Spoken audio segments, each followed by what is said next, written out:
disebut-sebut. Tapi di manakah Allah itu? Apakah harus sholat itu kita membayangkan Allah melihat? Berarti kan menciptakan berhala sendiri ya. Apakah kita melihat Allah itu membayangkan Allah itu sosok seperti gimana? Berarti kan menciptakan berhala sendiri. Seperti apakah definisi yang Tuhan yang sebenarnya Tuhan yang bukan salah?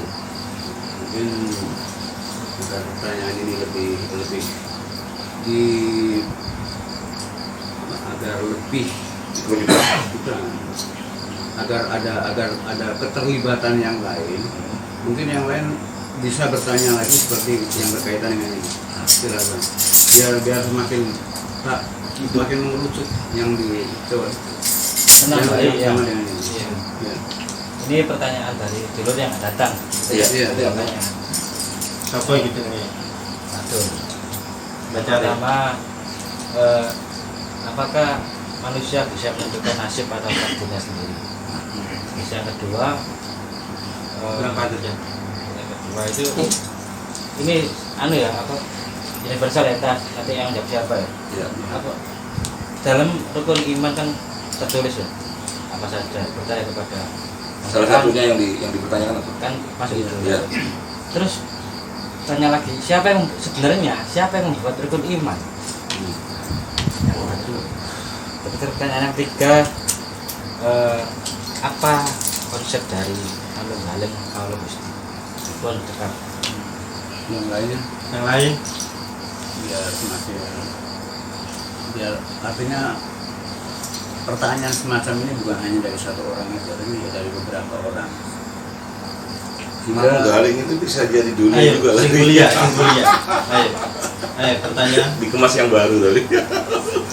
Ayo. Tanya yang Ya.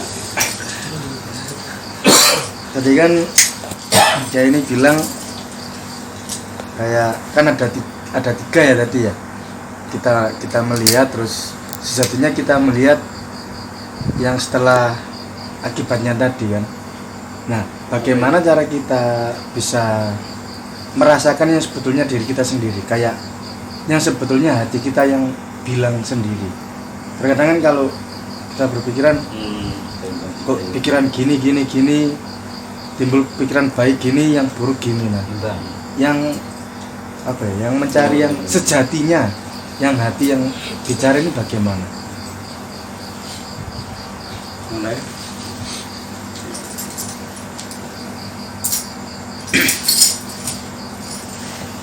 Sesungguhnya berangkat dari pertanyaan yang masih, apakah kita mampu menentukan itu dengan kita nasib kita.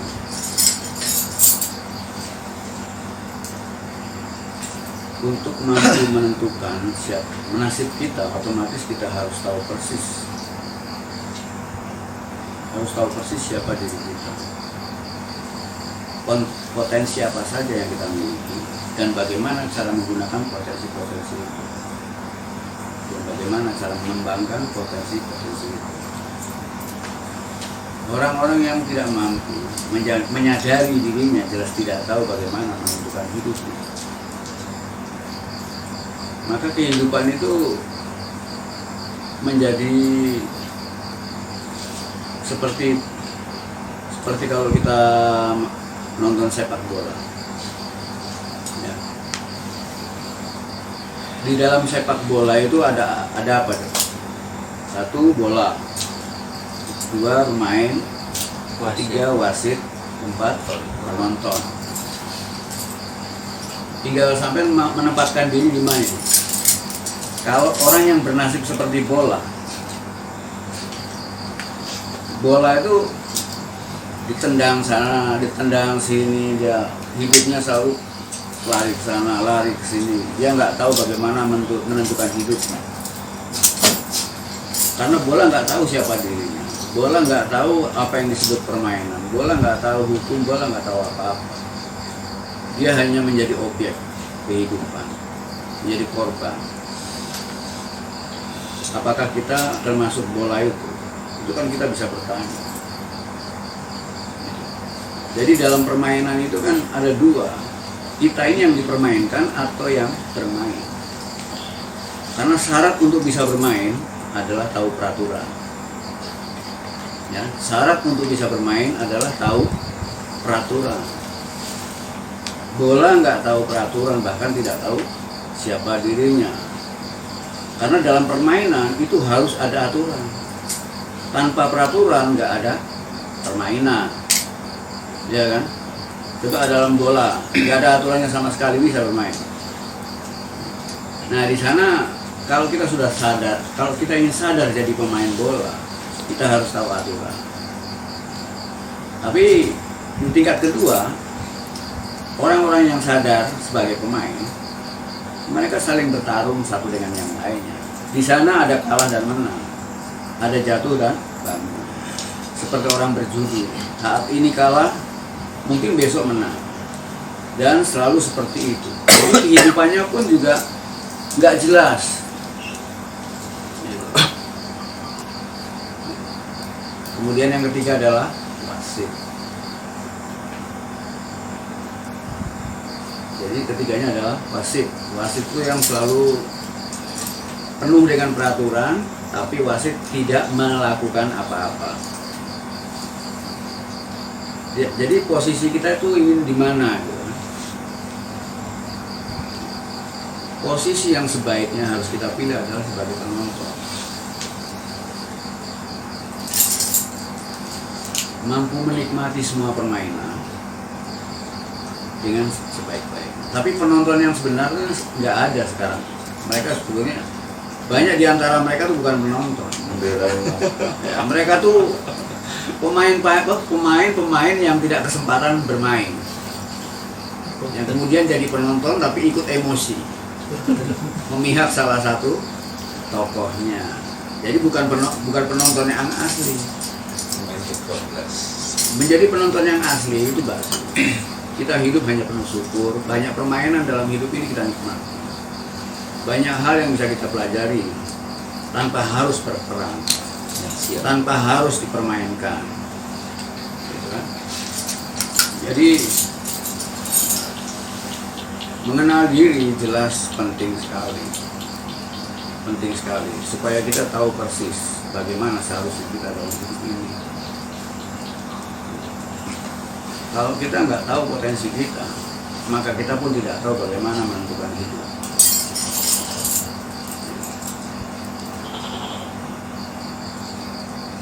Terus apa lagi tadi pertanyaan? Menggaringnya. Yang Tuhan diri. yang membuat menjadi yang Buat rukun iman itu siapa? Maksudnya pertanyaan universal. Ya. Rukun iman itu sebetulnya tidak ada yang membuat. Dia hanya sebuah kriteria, sebuah ketentuan-ketentuan untuk mengenali kenyataan.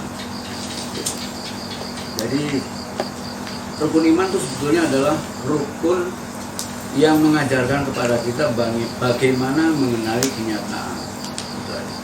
Jadi kenyataan itu seperti ini. 1, saya pada Tuhan. 2, itu yang harus kita pecahkan. Jadi ciri-ciri kenyataan itu ada 6, itu paling tidak seperti itu. Jadi ini hanya semacam kriteria. Seperti kriteria burung yang misalnya burung gejala. Kriterianya misalnya burung gejala, katanya kakinya punya 2, sayapnya 2, warnanya gini, bunyinya seperti ini, hanya kriteria, bukan ciptaan. Kriteria itu kan berdasarkan adanya burung itu kan. Nah ini kriteria untuk menentukan ciri-ciri daripada kenyataan. Itu rukun iman di sana. Jadi bukan siapa yang buat. Jadi kita bisa menentukan sendiri kriteria itu. Terus untuk apa rukun iman itu? Ya mengantarkan kita untuk mengenal apa itu kenyataan. Terus kalau kita sudah mengenal kenyataan untuk apa? Nah dengan sendirinya banyak kekayaan yang bisa kita gali dari kenyataan, dan nggak mudah kita untuk mendapatkan atau mengetahui kenyataan itu sendiri. Sekalipun orang seringkali mengucapkan kata-kata kenyataan, tapi nggak tahu apa ya itu yang disebut kenyataan. Nah terus keberadaan rukun iman itu untuk apa? Agar kita menggali bahwa kenyataan itu ada yang bersifat makro tapi juga ada yang mikro. Jadi menggali kenyataan otomatis juga menggali diri kita sendiri juga sebagai kenyataan itu sendiri. Dengan menggali diri otomatis kita menggali potensi yang ada dalam diri maupun ada di dalam alam makro ini. Sehingga kita punya kesempatan, kita punya peluang untuk mengembangkan diri. Maka mengembangkan diri di sini ada 5 disiplin pengembangan diri yang disebut dengan rukun Islam. Sebetulnya pegangan orang Islam itu cukup 3. Bayangkan Rasulullah sebelum Al-Quran itu ada, kira-kira apa pegangan Rasulullah? Kan di zaman Rasulullah Al-Quran belum ada. Nah pegangan Rasulullah itu cuma 3. Rukun iman, yaitu pengetahuan tentang kenyataan, kemudian ditentukan ciri-cirinya ini. Jadi rukun iman itu berbicara tentang kenyataan sebagai sistem dan bagaimana kita mempelajari kehidupan alam semesta ini sebagai sistem. Nah, kemampuan untuk membaca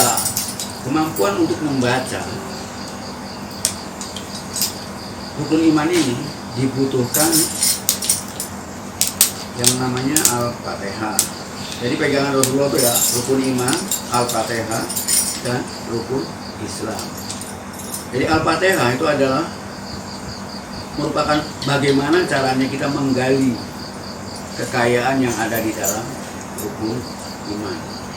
Bagaimana caranya kita menggali kekayaan yang ada di dalam kenyataan itu demi mengembangkan diri sendiri. Di dalam pengembangan tadi ada yang disebut rukun Islam. Jadi dari ketiganya inilah kemudian lahir yang namanya Al-Quran. Jadi kalau kita mau masalah rukun iman itu bisa. 3 tadi apa sih? Yang sebenarnya 3 tadi apa? Ya itu 3 itu ya rukun iman, Al-Fatihah, dan rukun Islam. Sedangkan Al-Fatihah artinya Al-Fatihah itu kan pembuka. Pembuka itu artinya kunci. Kalau dalam bahasa sekarangnya kita nyebutnya sebagai password. Gitu. Jadi dalam kenyataan ini banyak sekali kekayaan. Dan kekayaan itu tersembunyi. Untuk masuk ke dalamnya kita butuh password. Oleh karena itu Al-Fatihah itu merupakan password dengan 7 nomor kunci. Dan kita harus mampu membuat kombinasinya. Karena 7 nomor ini yang bisa membongkar semua kekayaan yang ada di dalam kenyataan, termasuk kenyataan diri kita sendiri. Dengan demikian kita akan tahu di mana potensi-potensi yang sebetulnya kita miliki. Sehingga kita mampu menentukan hidup kita. Bahwa sesungguhnya kita sangat menentukan hidup kita.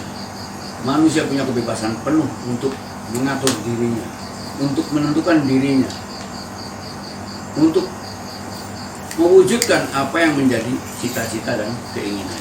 Tinggal tergantung pada kita. Sudah mengenal belum dengan potensi yang ada dalam diri kita.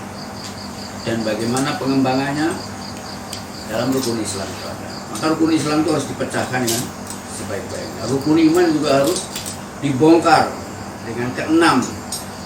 Ada apa ini dengan 6 nomor tentang rukun iman? Selama ini nggak ada yang bisa memecahkan apa itu rukun iman.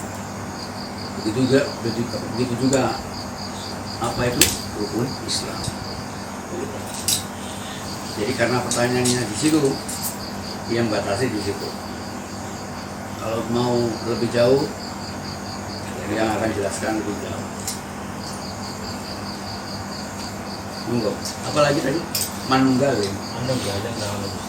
Manunggaling kawula Gusti. Ya, manunggaling kawula Gusti. Artinya itu pertemuan antara yang mencari dengan yang dicari. Ya kan? Karena yang mencari itu adalah seorang hamba, maka yang dicari adalah Gustinya. manunggaling kawula Gusti adalah merupakan puncak pertemuan, di mana seorang pencari benar-benar mencari apa yang dicintainya, apa yang dirindukannya. Jadi manunggaling kawula Gusti itu boleh dibilang seperti seorang hamba atau seorang manusia yang mencari Tuhannya, atau dengan kata lain bisa mencari siapa dirinya. Namun untuk mencari Tuhan itu tidak mudah. Bukan karena Tuhan itu menyembunyikan diri dari kita, bukan karena Tuhan itu menjauhkan diri dari kita. Justru Tuhan sama sekali tidak jauh dari diri kita, dan Tuhan sama sekali tidak menyembunyikan dirinya. Tuhan betul-betul siap untuk ditangkap. Tuhan selalu menampilkan dirinya. Dia terang dan jelas bagaikan cahaya.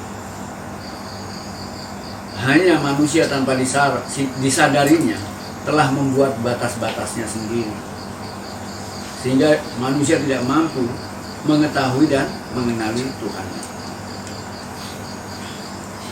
Maka langkah yang harus dilakukan manusia dalam rangka mengenal Tuhan ataupun dirinya sendiri adalah mengenali batas-batas yang telah kita ciptakan sendiri. Batas-batas ini bukan Tuhan yang membuat, tapi kita sendiri.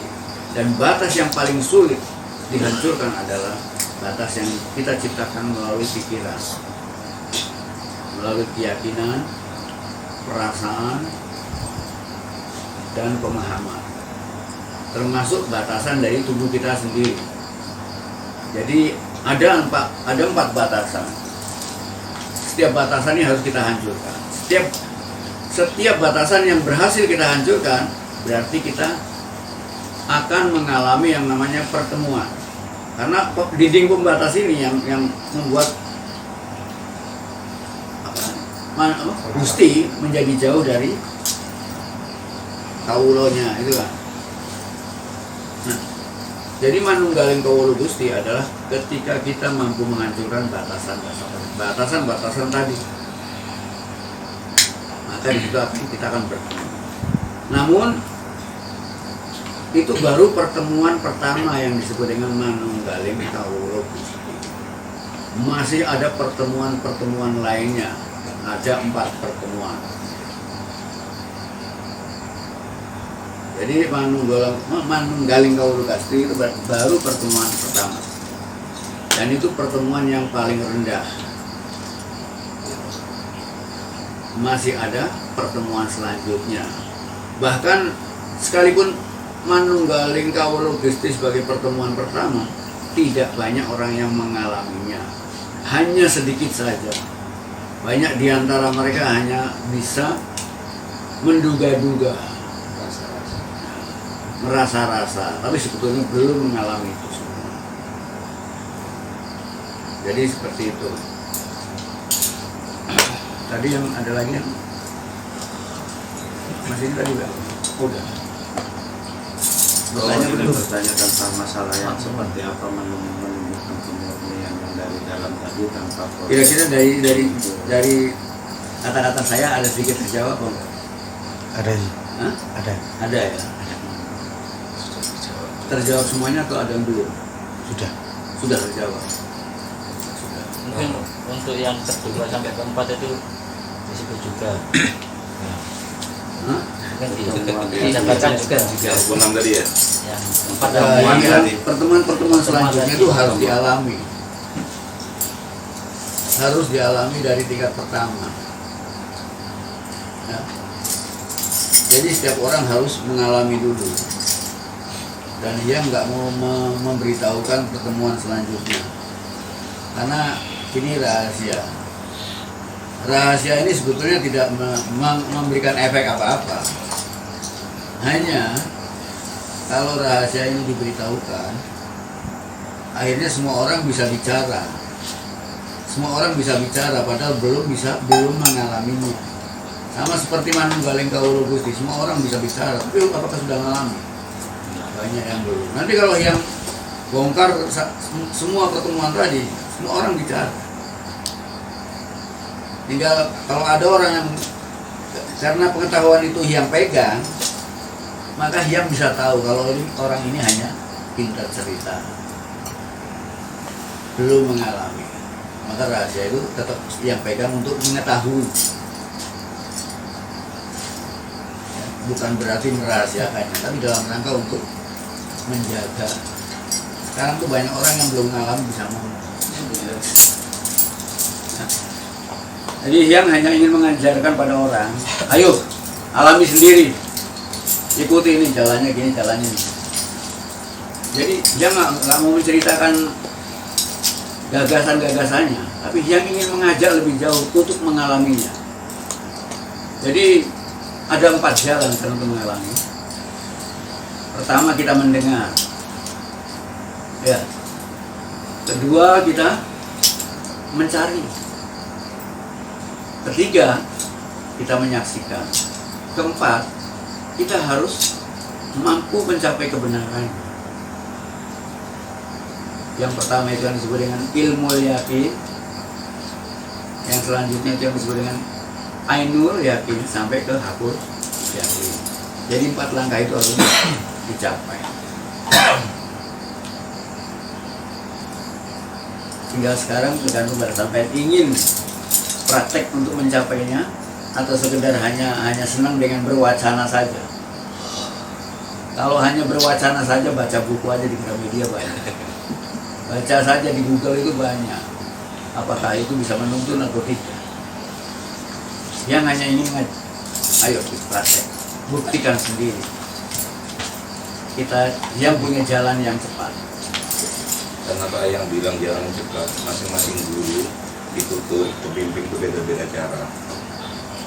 Dan semua guru ditutur itu cuma menghantar di ujung jembatan. Sampai sendiri yang nyebrang. Tapi saat sampai nyebrang, pengalamannya harus cerita pada guru ditutur. Benar apa enggaknya itu nanti di situ yang dijelaskan. Manunggaling itu cuma awal, kayak orang baru lahir. Itu yang Ya orang boleh cerita macam-macam, tapi kan bisa dilihat nanti. Cerita itu hanya mereka hanya otak-atik pikirannya sendiri. Ya, terus yang termasuk yang batasan-batasan 4 batasan tadi termasuk batasan pikiran, batasan jasad itu apa saja? Terus itu kira-kira merupakan suatu tangga atau hanya titik poin yang bisa dilalui dengan Orang bisa menyebutnya tangga.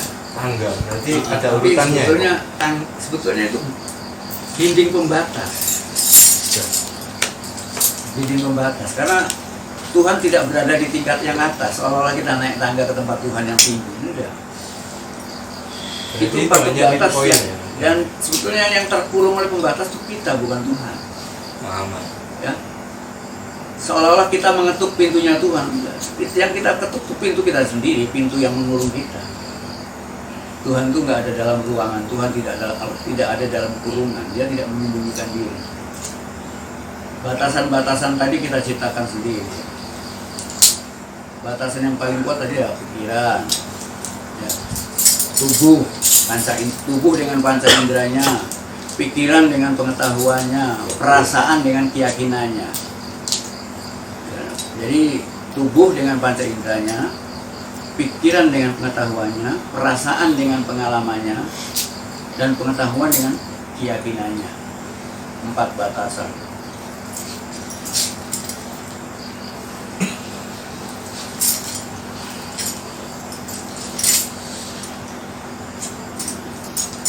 Oleh karena itu, batasan-batasan itu bisa kita hancurkan. Nabi Muhammad itu menghancurkan